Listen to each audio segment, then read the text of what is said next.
ಓಹ್ ಬಂದ್ರಾ? ಬನ್ನಿ ಬನ್ನಿ. ರೀಮೇಕ್ ಸಿನಿಮಾಗಳು ಎಲ್ಲ ಇಂಡಸ್ಟ್ರಿಯಲ್ಲೂ ಕೂಡ ಕಾಮನ್. ಬಟ್ ಅವುಗಳನ್ನು ಮಾಡೋದು ಕೂಡ ಅಷ್ಟೇ ಕಷ್ಟ. ಯಾಕೆಂದರೆ ಒರಿಜಿನಲ್ ಸಿನಿಮಾನ ಕೆಡಿಸದ ಹಾಗೆ ರೀಮೇಕನ್ನು ಮಾಡಬೇಕಾಗುತ್ತೆ. ಆ ವಿಚಾರದಲ್ಲಿ ಎಲ್ಲರೂ ಕೂಡ ಸಕ್ಸಸ್ ಆಗೋದು ಕಷ್ಟ. ಬಟ್ ಕೆಲವರು ರೀಮೇಕ್ ಮಾಡಿದರೂ ಕೂಡ ಸಿನಿಮಾನ ಗೆಲ್ಲಿಸ್ತಾರೆ. ಹಾಗಿದ್ರೆ ಕನ್ನಡದಲ್ಲಿ ರೀಮೇಕ್ ಆದರೂ ಕೂಡ ಸೂಪರ್ ಡೂಪರ್ ಹಿಟ್ಟಾದ ಸಿನಿಮಾಗಳ ಬಗ್ಗೆನೇ ಈ ವಿಡಿಯೋ. ಸೊ ಚಾನಲ್ಗೆ ಯಾರೆಲ್ಲ ಹೊಸದಾಗಿ ಎಂಟ್ರಿ ಕೊಟ್ಟಿದ್ದೀರಾ, ಚಾನಲನ್ನು ಸಬ್ಸ್ಕ್ರೈಬ್ ಮಾಡಿಕೊಂಡು ಪಕ್ಕದಲ್ಲಿರೋ ಗಂಟೆಯನ್ನು ಕೂಡ ಬಾರಿಸ್ಬಿಡಿ. ಯಾಕೆಂದರೆ ಇದೇ ತರಹದ ಮತ್ತಷ್ಟು ಡಿಸ್ಕಷನ್ ಜೊತೆಗೆ ಭೇಟಿ ಆಗ್ತಿರೋಣ. ಆ್ಯಂಡ್ ಈ ವಿಡಿಯೋ ನಿಮಗೆ ಇಷ್ಟ ಆದರೆ ನಾನು ನಿಮ್ಮ ಕಡೆಯಿಂದ ಬಯಸೋದು ಒಂದು ಲೈಕ್ ಮಾತ್ರ. ಅದನ್ನು ಕೂಡ ಕೊಟ್ಟು ವಿಡಿಯೋನ ಕಂಪ್ಲೀಟಾಗಿ ನೋಡಿ. ಬುದ್ಧಿವಂತ 2008ರಲ್ಲಿ ಬಂದ ಡ್ರಾಮಾ ಥ್ರಿಲ್ಲರ್ ಸಿನಿಮಾ ಇದು. ರಾಮನಾಥ್ ರಿಗ್ವೇದಿ ಅವರು ಈ ಸಿನಿಮಾನ ಡೈರೆಕ್ಟ್ ಮಾಡಿದರು. ಸಿನಿಮಾದಲ್ಲಿ ರಿಯಲ್ ಸ್ಟಾರ್ ಉಪೇಂದ್ರ ಮತ್ತು ಪೂಜಾ ಗಾಂಧಿಯವರು ಮುಖ್ಯ ಪಾತ್ರದಲ್ಲಿ ಕಾಣಿಸಿಕೊಂಡಿದ್ದರು. ಉಪೇಂದ್ರ ಅವರ ಆ್ಯಕ್ಟಿಂಗ್, ಅದರಲ್ಲೂ ನಾನವನಲ್ಲ ಅನ್ನೋ ಡೈಲಾಗ್ ಇವತ್ತಿಗೂ ಕೂಡ ಮಜಾ ಕೊಡುತ್ತೆ. ಇದು 2007ರಲ್ಲಿ ಬಂದಿದ್ದ ನಾನವನಲ್ಲ ಅನ್ನೋ ತಮಿಳು ಭಾಷೆಯ ಸಿನಿಮಾದ ಅಫಿಷಿಯಲ್ ರೀಮೇಕ್ ಸಿನಿಮಾ ಆಗಿತ್ತು. ಕಥೆಯಲ್ಲಿ ಸ್ವಲ್ಪ ಬದಲಾವಣೆ ಮಾಡಿ ಕ್ಲೈಮ್ಯಾಕ್ಸ್ನ ಕೂಡ ಚೇಂಜ್ ಮಾಡಿದರು. ಆ್ಯಂಡ್ ತಮಿಳಿಗಿಂತ ಕನ್ನಡದಲ್ಲೇ ಸಿನಿಮಾ ಸೂಪರ್ ಡೂಪರ್ ಹಿಟ್ ಕೂಡ ಆಗಿತ್ತು. ಪವರ್ 2014ರಲ್ಲಿ ಬಂದ ಸಿನಿಮಾ. ಕೆ ಮಾದೇಶ್ ಅವರು ಈ ಸಿನಿಮಾನ ಡೈರೆಕ್ಟ್ ಮಾಡಿದರು. ಸಿನಿಮಾದಲ್ಲಿ ಪವರ್ ಸ್ಟಾರ್ ಪುನೀತ್ ರಾಜ್ಕುಮಾರ್ ಮತ್ತು ತ್ರಿಷಾ ಅವರು ಮುಖ್ಯ ಪಾತ್ರದಲ್ಲಿ ಕಾಣಿಸಿಕೊಂಡಿದ್ದರು. ಇದು 2011ರಲ್ಲಿ ಬಂದಿದ್ದ ಮಹೇಶ್ ಬಾಬು ನಟನೆಯ ದೂಕುಡು ಅನ್ನೋ ತೆಲುಗು ಭಾಷೆಯ ಸಿನಿಮಾದ ಅಫಿಷಿಯಲ್ ರೀಮೇಕ್ ಸಿನಿಮಾ ಆಗಿತ್ತು. ತೆಲುಗಿನಲ್ಲಿ ದೂಕುಡು ಸಿನಿಮಾ ಬ್ಲಾಕ್ ಬಸ್ಟರ್ ಆಗಿತ್ತು. ಆ್ಯಂಡ್ ಕನ್ನಡದಲ್ಲಿ ಬ್ಯಾಡ್ ಫೇಸಲ್ಲಿ ಇದ್ದಂತಹ ಪವರ್ ಸ್ಟಾರ್ ಪುನೀತ್ ರಾಜ್ಕುಮಾರ್ ಅವರಿಗೆ ಪವರ್ ಸಿನಿಮಾ ಬ್ಲಾಕ್ ಬಸ್ಟರ್ ಹಿಟ್ಟಾಗಿ ಸಾಬೀತಾಗಿತ್ತು. ಆ್ಯಂಡ್ ಬೆಸ್ಟ್ ರೀಮೇಕ್ ಲಿಸ್ಟ್ಗೂ ಕೂಡ ಸೇರಿಕೊಳ್ತು. ಹುಡುಗರು 2011ರಲ್ಲಿ ಬಂದ ಸಿನಿಮಾ. ಕೆ ಮಾದೇಶ್ ಅವರು ಈ ಸಿನಿಮಾನ ಡೈರೆಕ್ಟ್ ಮಾಡಿದರು. ಸಿನಿಮಾದಲ್ಲಿ ಪವರ್ ಸ್ಟಾರ್ ಪುನೀತ್ ರಾಜ್ಕುಮಾರ್, ರಾಧಿಕಾ ಪಂಡಿತ್, ಲೂಜ್ಮಾದ ಯೋಗೇಶ್ ಮತ್ತು ಶ್ರೀನಗರ ಕೆಟ್ಟಿಯವರು ಮುಖ್ಯ ಪಾತ್ರದಲ್ಲಿ ಕಾಣಿಸಿಕೊಂಡಿದ್ದರು. ಇದು 2010ರಲ್ಲಿ ಬಂದಿದ್ದ ತಮಿಳಿನ ನಾಡೋಡಿಗಳ ಸಿನಿಮಾದ ರೀಮೇಕ್ ಆಗಿತ್ತು. ತಮಿಳಿನಲ್ಲಿ ಬ್ಲಾಕ್ ಬಸ್ಟರ್ ಆಗಿದ್ದ ಸಿನಿಮಾನ ಕನ್ನಡಕ್ಕೆ ಚೇಂಜಸನ್ನು ಮಾಡಿ ತಮ್ಮದೇ ರೀತಿಯಲ್ಲಿ ಕೆ ಮಾದೇಶ್ ಅವರು ತೋರಿಸಿದರು. ಇನ್ನು ಹರಿಕೃಷ್ಣ ಅವರ ಆಲ್ಬಮ್ಸ್ಗಳಿಂದ ಸಿನಿಮಾ ಸೂಪರ್ ಡೂಪರ್ ಹಿಟ್ಟಾಗಿ ಬೆಸ್ಟ್ ರೀಮೇಕ್ ಲಿಸ್ಟ್ಗೆ ಸೇರಿಕೊಳ್ತು ಅಂತಲೇ ಹೇಳ್ಬೋದು. ರಾಜಾಹುಲಿ 2013ರಲ್ಲಿ ಗುರು ದೇಶಪಾಂಡೆಯವರ ನಿರ್ದೇಶನದಲ್ಲಿ ಬಂದ ಸಿನಿಮಾ ಇದು. ರಾಕಿಂಗ್ ಸ್ಟಾರ್ ಯಶ್ ಮತ್ತು ಮೇಘನಾ ರಾಜ್ ಅವರು ಈ ಸಿನಿಮಾದಲ್ಲಿ ಮುಖ್ಯ ಪಾತ್ರದಲ್ಲಿ ಕಾಣಿಸಿಕೊಂಡಿದ್ದರು. ಯಶ್ ಅವರ ಆ್ಯಟಿಟ್ಯೂಡ್, ಮ್ಯಾನರಿಸಮ್ ಆ್ಯಂಡ್ ಮಂಡ್ಯದ ಸ್ಲ್ಯಾಂಗ್ ಜೊತೆಗೆ ಅಂತಮ್ಮ ಅನ್ನೋ ಡೈಲಾಗ್ನಿಂದನೇ ಈ ಸಿನಿಮಾ ಬ್ಲಾಕ್ ಬಸ್ಟರ್ ಆಗಿತ್ತು. ಆ್ಯಂಡ್ ಇದರ ಒರಿಜಿನಲ್ ತಮಿಳಿನ ಸುಂದರ ಪಾಂಡಿಯನ್ ಸಿನಿಮಾಗಿಂತಲೂ ದೊಡ್ಡ ಸಕ್ಸಸ್ ಕೂಡ ಈ ಸಿನಿಮಾಗೆ ಸಿಕ್ತು ಅಂತಲೇ ಹೇಳ್ಬೋದು. ಕಿರಾತಕ ಪ್ರದೀಪ್ ರಾಜ್ ಅವರ ನಿರ್ದೇಶನದಲ್ಲಿ 2011ರಲ್ಲಿ ಬಂದ ಸಿನಿಮಾ. ರಾಕಿಂಗ್ ಸ್ಟಾರ್ ಯಶ್ ಮತ್ತು ಓವಿಯಾ ಅವರು ಲೀಡ್ ರೋಲಲ್ಲಿ ಕಾಣಿಸಿಕೊಂಡಿದ್ದರು. Pure village drop love story cinema ಆಗಿತ್ತಿದು. ಹಳ್ಳಿ ಹೈಕಳುಗಳೆಲ್ಲ ಈ ಸಿನಿಮಾಗೆ ಫಿದಾ ಆಗಿಬಿಟ್ಟಿದ್ರು. ಇದು 2010ರಲ್ಲಿ ಬಂದಿದ್ದ ತಮಿಳಿನ ಕಾಲವನಿ ಸಿನಿಮಾದ ಅಫಿಷಿಯಲ್ ರೀಮೇಕ್ ಸಿನಿಮಾ ಆಗಿತ್ತು. ತಮಿಳಿನಲ್ಲಿ ಸೂಪರ್ ಡೂಪರ್ ಹಿಟ್ಟಾಗಿದ್ದ ಸಿನಿಮಾನ ನಮ್ಮ ನೇಟಿವಿಟಿಗೆ ಬ್ಲೆಂಡ್ ಮಾಡಿ ಕತೆನ ಹೇಳಿದರು ಪ್ರದೀಪ್ ರಾಜ್ ಅವರು. ಆ್ಯಂಡ್ ಅದರಿಂದನೇ ಕನ್ನಡದಲ್ಲೂ ಕೂಡ ಸಿನಿಮಾ ಬ್ಲಾಕ್ ಬಸ್ಟರ್ ಆಯಿತು. ಆಪ್ತಮಿತ್ರ 2004ರಲ್ಲಿ ಬಂದ ಸಿನಿಮಾ. ಪಿ ವಾಸು ಅವರು ಈ ಸಿನಿಮಾನ ಡೈರೆಕ್ಟ್ ಮಾಡಿದರು. ಸಿನಿಮಾದಲ್ಲಿ ಡಾಕ್ಟರ್ ವಿಷ್ಣುವರ್ಧನ್, ಸೌಂದರ್ಯ, ರಮೇಶ್ ಅರವಿಂದ್ ಮತ್ತು ದ್ವಾರ್ಕೀಶ್ ಅವರು ಮುಖ್ಯ ಪಾತ್ರದಲ್ಲಿ ಕಾಣಿಸಿಕೊಂಡಿದ್ದರು.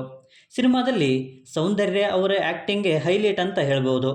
ಇದು 1993ರಲ್ಲಿ ಬಂದಿದ್ದ ಮಣಿಚಿತ್ರ ತಜು ಅನ್ನೋ ಮಲಯಾಳಂ ಸಿನಿಮಾದ ಅಫಿಷಿಯಲ್ ರೀಮೇಕ್ ಸಿನಿಮಾ ಆಗಿತ್ತು. ಒರಿಜಿನಲ್ ಕಥೆಯನ್ನು ನಮ್ಮ ನೇಟಿವಿಟಿಗೆ ತಕ್ಕ ಹಾಗೆ ಚೇಂಜಸನ್ನು ಮಾಡಿಕೊಳ್ಳಲಾಗಿತ್ತು. ಆ್ಯಂಡ್ ಸಿನಿಮಾ ಕೂಡ ಬ್ಲಾಕ್ ಬಸ್ಟರ್ ಆಗಿ ಬೆಸ್ಟ್ ರೀಮೇಕ್ ಲಿಸ್ಟ್ಗೆ ಸೇರಿಕೊಳ್ತು. ಯಜಮಾನ ಶೇಷಾದ್ರಿ ಮತ್ತು ರಾಧಾ ಅವರು ಈ ಸಿನಿಮಾನ ಡೈರೆಕ್ಟ್ ಮಾಡಿದರು. ಡಾಕ್ಟರ್ ವಿಷ್ಣುವರ್ಧನ್ ಅವರು ದ್ವಿಪಾತ್ರದಲ್ಲಿ ಕಾಣಿಸಿಕೊಂಡ ಫ್ಯಾಮಿಲಿ ಎಂಟರ್ಟೈನರ್ ಸಿನಿಮಾ ಆಗಿತ್ತಿದು. 2000ನೇ ಇಸ್ವಿಯಲ್ಲಿ ಬಂದ ಈ ಸಿನಿಮಾ ಕಥೆಯಿಂದ ಎಷ್ಟು ಸದ್ದು ಮಾಡಿತ್ತೋ ಅಷ್ಟೇ ದೊಡ್ಡ ಸದ್ದನ್ನು ಅದರ ಆಲ್ಬಮ್ಸ್ಗಳಿಂದ ಮಾಡಿ ಬ್ಲಾಕ್ ಬಸ್ಟರ್ ಕೂಡ ಆಗಿತ್ತು ಅನ್ನಬಹುದು. ಎಷ್ಟೋ ಜನರಿಗೆ ಇದು ರೀಮೇಕ್ ಅನ್ನೋದು ಕೂಡ ಗೊತ್ತಿರಲಿಲ್ಲ. ಏಕೆಂದರೆ ಇದು ತಮಿಳಿನ ವಾನತ್ತೈ ಪೋಲ ಸಿನಿಮಾದ ರೀಮೇಕ್ ಆಗಿದ್ದರೂ ಕೂಡ ಅದಕ್ಕಿಂತ ದೊಡ್ಡ ಸಕ್ಸಸ್ಸನ್ನು ಕಂಡಿತ್ತು. ಅಧ್ಯಕ್ಷ 2014ರಲ್ಲಿ ಬಂದ ರೊಮ್ಯಾನ್ಸ್ ಕಾಮಿಡಿ ಸಿನಿಮಾ. ನಂದಕಿಶೋರ್ ಅವರು ಈ ಸಿನಿಮಾನ ಡೈರೆಕ್ಟ್ ಮಾಡಿದರು. ಸಿನಿಮಾದಲ್ಲಿ ಶರಣ್, ಚಿಕ್ಕಣ್ಣ ಮತ್ತು ಹೆಬಾ ಪಟೇಲ್ ಅವರು ಮುಖ್ಯ ಪಾತ್ರದಲ್ಲಿ ಕಾಣಿಸಿಕೊಂಡಿದ್ದರು. ಶರಣ್ ಮತ್ತು ಚಿಕ್ಕಣ್ಣ ಅವರ ಕಾಮಿಡಿ ಟೈಮಿಂಗ್ಸ್ ಸಿನಿಮಾದಲ್ಲಿ ಸಖತ್ತಾಗಿ ವರ್ಕ್ ಆಯಿತು. ಆ್ಯಂಡ್ ಕನ್ನಡದಲ್ಲಿ ಈ ಸಿನಿಮಾ ಬ್ಲಾಕ್ ಬಸ್ಟರ್ ಕೂಡ ಆಯಿತು. ಇದು 2013ರಲ್ಲಿ ಬಂದ ತಮಿಳಿನ ಶಿವಕಾರ್ತಿಕೇಯ ಅವರ ನಟನೆಯ ವರುತ ಪಡತ ವಾಲಿಬಾರ್ ಸಂಗಮ್ ಅನ್ನೋ ಸಿನಿಮಾದ ಅಫಿಷಿಯಲ್ ರೀಮೇಕ್ ಸಿನಿಮಾ ಆಗಿತ್ತು. ಗಜ 2008ರಲ್ಲಿ ಬಂದ ಸಿನಿಮಾ. ಕೆ. ಮಾದೇಶ್ ಅವರು ಈ ಸಿನಿಮಾನ ಡೈರೆಕ್ಟ್ ಮಾಡಿದರು. ಚಾಲೆಂಜಿಂಗ್ ಸ್ಟಾರ್ ದರ್ಶನ್ ಅವರು ಈ ಸಿನಿಮಾದಲ್ಲಿ ಮುಖ್ಯ ಪಾತ್ರದಲ್ಲಿ ಕಾಣಿಸಿಕೊಂಡಿದ್ದರು. ಬಾಕ್ಸ್ ಆಫೀಸಲ್ಲಿ ತುಂಬ ಸೋಲು ಕಂಡಿದ್ದ ದರ್ಶನ್ ಅವರಿಗೆ ಈ ಸಿನಿಮಾ ದೊಡ್ಡ ಸಕ್ಸಸ್ಸನ್ನು ತಂದುಕೊಟ್ಟಿತ್ತು. ಇದು 2005ರಲ್ಲಿ ಬೋಯಾಪಟಿ ಶ್ರೀನಿವಾಸ್ ಅವರ ನಿರ್ದೇಶನದಲ್ಲಿ ಮಾಸ್ ಮಹಾರಾಜ ರವಿ ತೇಜ ಅವರ ಮುಖ್ಯ ಪಾತ್ರದಲ್ಲಿ ಬಂದಿದ್ದ ಭದ್ರಾ ಸಿನಿಮಾದ ಅಫಿಷಿಯಲ್ ರೀಮೇಕ್ ಸಿನಿಮಾ ಆಗಿತ್ತು. ಭದ್ರಾ ಸಿನಿಮಾ ತೆಲುಗಿನಲ್ಲಿ ಬ್ಲಾಕ್ ಬಸ್ಟರ್ ಆಗಿತ್ತು. So K. ಮಾದೇಶ್ ಅವರು ಕಥೆಯನ್ನು ದರ್ಶನ್ ಅವರ ಆ್ಯಟಿಟ್ಯೂಡ್ ಮತ್ತು ಮ್ಯಾನರಿಸಮ್ಗೆ ಸೂಟ್ ಆಗೋ ಹಾಗೆ ಬದಲಾಯಿಸಿ ಸಿನಿಮಾನ ಮಾಡಿದರು. ಆ್ಯಂಡ್ ಸಿನಿಮಾದಲ್ಲಿ ಹರಿಕೃಷ್ಣ ಅವರ ಆಲ್ಬಮ್ಸ್ ಕೂಡ ಸೂಪರ್ ಡೂಪರ್ ಹಿಟ್ಟಾಗಿ ಸಿನಿಮಾ ಕೂಡ ಬ್ಲಾಕ್ ಬಸ್ಟರ್ ಆಯಿತು. ಹುಚ್ಚ ಇದು 2001ರಲ್ಲಿ ಬಂದ ಸಿನಿಮಾ. ಓಂ ಪ್ರಕಾಶ್ ರಾವ್ ಅವರು ಈ ಸಿನಿಮಾನ ಡೈರೆಕ್ಟ್ ಮಾಡಿದರು. ಸಿನಿಮಾದಲ್ಲಿ ಕಿಚ್ಚ ಸುದೀಪ್ ಮತ್ತು ರೇಖಾ ವೇದವ್ಯಾಸ ಅವರು ಮುಖ್ಯ ಪಾತ್ರದಲ್ಲಿ ಕಾಣಿಸಿಕೊಂಡಿದ್ದರು. ಕಿಚ್ಚ ಸುದೀಪ್ ಅವರು ಎಂತಹ ಫೈನೆಸ್ಟ್ ಆ್ಯಕ್ಟರ್ ಅನ್ನೋದನ್ನು ಈ ಸಿನಿಮಾದಲ್ಲಿ ನಾವು ನೋಡ್ಬೋದು. ಇದು 1999ರಲ್ಲಿ ಬಂದಿದ್ದ ತಮಿಳಿನ ಸೇತು ಸಿನಿಮಾದ ಅಫಿಷಿಯಲ್ ರೀಮೇಕ್ ಸಿನಿಮಾ ಆಗಿತ್ತು. ಚಿಯಾನ್ ವಿಕ್ರಮ್ ಅವರು ಸೇತು ಸಿನಿಮಾದಲ್ಲಿ ಮುಖ್ಯ ಪಾತ್ರದಲ್ಲಿ ಕಾಣಿಸಿಕೊಂಡಿದ್ದರು. ತಮಿಳಿನಲ್ಲಿ ಸೇತು ಸಿನಿಮಾ ಬ್ಲಾಕ್ ಬಸ್ಟರ್ ಆಗಿತ್ತು. ನಂತರ ಈ ಸಿನಿಮಾನ ಕನ್ನಡದಲ್ಲಿ ಚೇಂಜಸ್ ಮಾಡಿ ಸುದೀಪ್ ಅವರಿಗೆ ಆ್ಯಪ್ಟ್ ಅನ್ನೋ ಹಾಗೆಯೇ ಸಿನಿಮಾನ ಮಾಡಿದರು. ಆ್ಯಂಡ್ ಸಿನಿಮಾ ಕೂಡ ಬ್ಲಾಕ್ ಬಸ್ಟರ್ ಆಗಿ ಸಾಬೀತಾಯಿತು. ಕೆಂಪೇಗೌಡ 2011ರಲ್ಲಿ ಬಂದ ಸಿನಿಮಾ. ಸುದೀಪ್ ಅವರೇ ಡೈರೆಕ್ಷನ್ ಮಾಡಿ ಸುದೀಪ್ ಮತ್ತು ರಾಗಿಣಿ ದ್ವಿವೇದಿ ಅವರು ಮುಖ್ಯ ಪಾತ್ರದಲ್ಲಿ ಕಾಣಿಸಿಕೊಂಡಿದ್ದರು. ಸಾಲು ಸಾಲು ಸೋಲಲಿದ್ದ ಸುದೀಪ್ ಅವರು ಅವರೇ ಡೈರೆಕ್ಷನ್ ಮಾಡಿ ದೊಡ್ಡ ಸಕ್ಸಸ್ಸನ್ನು ಕಂಡಿದ್ದರು. ಆ್ಯಂಡ್ ಅವರು ಆ್ಯಸ್ ಎ ಆ್ಯಕ್ಟರ್ ಅಷ್ಟೇ ಅಲ್ಲ, ಡೈರೆಕ್ಟರ್ ಅನ್ನೋದನ್ನು ಕೂಡ ಈ ಸಿನಿಮಾದಲ್ಲಿ ತೋರಿಸಿಕೊಟ್ಟಿದ್ದರು. ಇದು ತಮಿಳಿನ ಸಿಂಗಮ್ ಸಿನಿಮಾದ ಅಫಿಷಿಯಲ್ ರೀಮೇಕ್ ಸಿನಿಮಾ ಆಗಿತ್ತು. ಸಿಂಗಮ್ ಸಿನಿಮಾ ತಮಿಳಿನಲ್ಲಿ ದೊಡ್ಡ ಸಕ್ಸಸ್ಸನ್ನು ಕಂಡು ಬ್ಲಾಕ್ ಬಸ್ಟರ್ ಆಗಿತ್ತು. ಆ್ಯಂಡ್ ಕನ್ನಡದಲ್ಲಿ ರವಿಶಂಕರ್ ಅವರು ಖಡಕ್ ವಿಲ್ಲನ್ ಆಗಿ ಕೂಡ ಕೆಂಪೇಗೌಡ ಸಿನಿಮಾದಿಂದ ಹೊರಗೆ ಬಂದರು. ಆ್ಯಂಡ್ ಸಿನಿಮಾ ಕೂಡ ಬ್ಲಾಕ್ ಬಸ್ಟರ್ ಆಗಿ ಕಿಚ್ಚ ಸುದೀಪ್ ಅವರಿಗೆ ದೊಡ್ಡ ಕಂಬ್ಯಾಕನ್ನು ಕೊಟ್ಟಿತ್ತು ಅಂತಲೇ ಹೇಳ್ಬೋದು. ದೃಶ್ಯ 2014ರಲ್ಲಿ ಬಂದ ಕ್ರೈಮ್ ಥ್ರಿಲ್ಲರ್ ಸಿನಿಮಾ ಇದು. ಮಲಯಾಳಂನಲ್ಲಿ ಮೋಹನ್ ಲಾಲ್ ಅವರು ದೃಶ್ಯಂ ಅನ್ನೋ ಸಿನಿಮಾನ ಮಾಡಿದರು. ಆ್ಯಂಡ್ ಆ ಸಿನಿಮಾ ಬ್ಲಾಕ್ ಬಸ್ಟರ್ ಕೂಡ ಆಗಿತ್ತು. ಅದೇ ಸಿನಿಮಾನ ಕನ್ನಡದಲ್ಲಿ ದೃಶ್ಯ ಅಂತ ಪಿ. ವಾಸು ಅವರ ನಿರ್ದೇಶನದಲ್ಲಿ ರೀಮೇಕ್ ಮಾಡಲಾಯಿತು. ರವಿಚಂದ್ರನ್ ಅವರು ಮೋಹನ್ ಲಾಲ್ ಅವರಿಗೆ ಟಕ್ಕರ್ ಕೊಡೋ ಹಾಗೆ ಆ್ಯಕ್ಟ್ ಮಾಡಿದರು ಈ ಸಿನಿಮಾದಲ್ಲಿ.